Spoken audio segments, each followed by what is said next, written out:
નમસ્કાર, આપ જોઈ રહ્યા છો સ્પાર્ક ટુડે ન્યૂઝ। વડાપ્રધાન નરેન્દ્ર મોદીની પ્રેરણાથી જૂન 26માં નવી દિલ્હીમાં યોજાશે પ્રથમ international big cat alliance summit.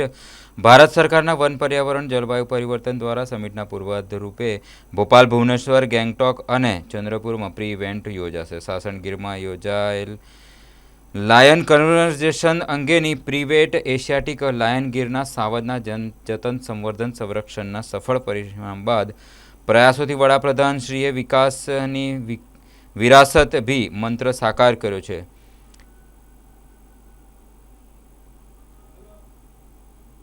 ગુજરાતનું સિંહ સંવર્ધનનું ઉત્કૃષ્ટ રોલ મોડલ વિશ્વ સમક્ષ વન્ય પ્રાણીઓના જતન માટે મુકાશે। બિગ કેટ સંવર્ગની 7 પ્રજાતિમાંથી 5 પ્રજાતિ ભારતમાં એ દેશનું ગૌરવ છે।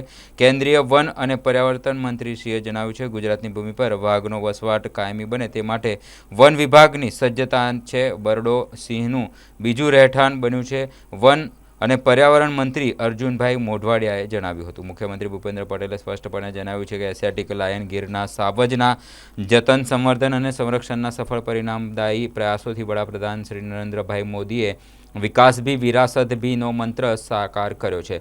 મુખ્યમંત્રીએ ભારત સરકારના પર્યાવરણ જળવાયુ પરિવર્તન મંત્રાલય દ્વારા IBCS સમિટ ભારત 2026ના પૂર્વાધ રૂપે સાસણ ગીરમાં યોજાઈ સૌપ્રથમ pre event on lion conversion ગાંધીનગરથી વર્ચ્યુઅલ માધ્યમથી પ્રારંભ કરાવ્યો હતો। સાસણની આ પ્રી ઇવેન્ટમાં સાસણને વન્યજીવન સૃષ્ટિ અને સંવર્ધનના બ્રોશરનું વિમોચન કરવામાં આવ્યું હતું।